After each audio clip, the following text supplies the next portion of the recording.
এখন যদি বন্যা হয় গোটা দেশ ডুবে যায়, এখন যদি ভূমিকম্প হয় আমার বাড়িও যদি সেখানে ক্ষতিগ্রস্ত হয়, তাহলে এটার জন্য আল্লাহকে দোষারোপ করা জায়েজ আছে? আরে জায়েজ আছে।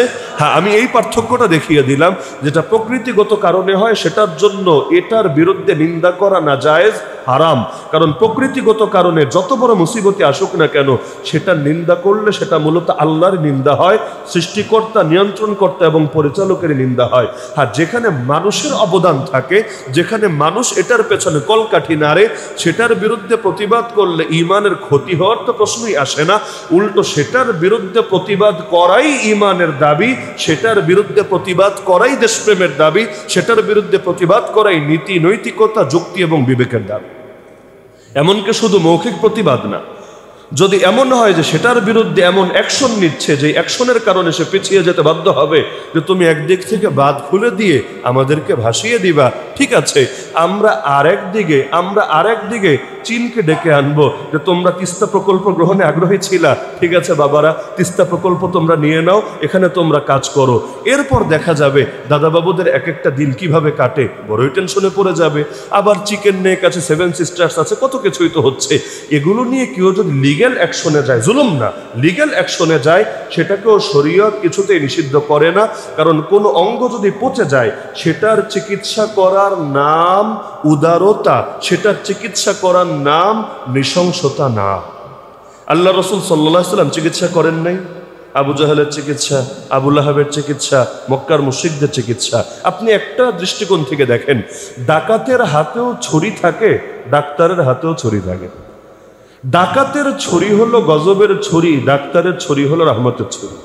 মানুষ ডাক্তার যখন ছুরি ব্যবহার করে, উল্টোটাকে টাকা পয়সা দিয়ে আসে, আসার সময় ধন্যবাদ দিয়ে আসে, আবার এটাও বলে আসে, স্যার আপনার মতো কাটাকাটি কয়জন করতে পারে, আগামীতেও কাটাকাটির প্রয়োজন হলে আমি আমার আত্মীয় স্বজনদেরকে নিয়ে আসবো আপনার কাছে। অপরদিকে ডাকাত যদি একটু কেটে দেয়, মানুষ শুকরিয়া তো আদায় করবেই না, থ্যাংক ইউ তো দিবেই না, মরার আগ পর্যন্ত ওর জন্য লানতের দোয়া করবে, মানুষ বদদোয়া দিতে থাকবে। ছুরি তো উভয়টাই ছুরি, দুই ছুরিতে পার্থক্য কোথায়? খুনি এবং সন্ত্রাসীর হাতেও বন্দুক থাকে, আইন শৃঙ্খলা রক্ষাকারী বাহিনী আসলেই যদি আইন শৃঙ্খলা রক্ষা করে আর কি, নামে না কামেই হয়ে থাকে, তার হাতেও বন্দুক থাকে। কিন্তু উভয় বন্দুক কি একই বন্দুক নাকি?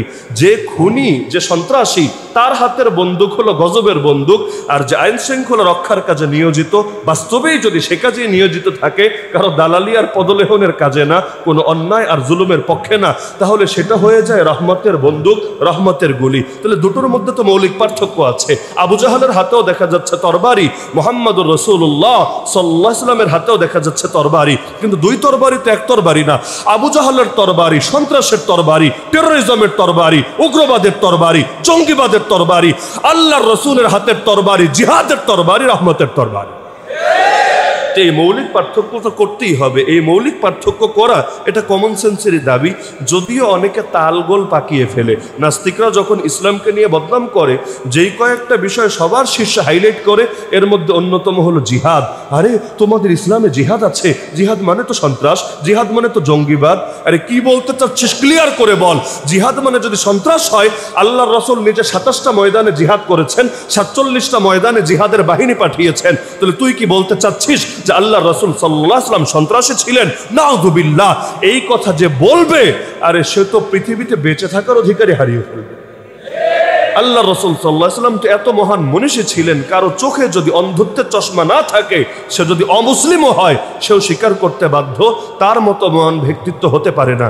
এজন্য দেখেন না, খ্রিস্টান ব্যক্তি কিতাব লিখেছে, বই লিখেছে পৃথিবীর ১০০ জন শ্রেষ্ঠ মনীষীকে নিয়ে, কিন্তু ১ নম্বরেই রেখেছে তার নবী ঈসা আলাইহিস সালামকেও না, ১ নম্বরেই রেখেছে মুহাম্মদুর রাসূলুল্লাহ সাল্লাল্লাহু আলাইহি ওয়াসাল্লামকে, ২ নম্বরে রেখেছে ঈসা আলাইহিস সালামকে। খ্রিস্টান হওয়ার পরও এতটুকু নীতি নৈতিকতার পরিচয় দিতে বাধ্য হয়েছে। এমনকি কত বিধর্মী মানুষ, এই যে বাংলা একটা বই আছে, তোমাকে ভালোবাসি হে নবী, লিখেছে গুরুদত্ত সিং।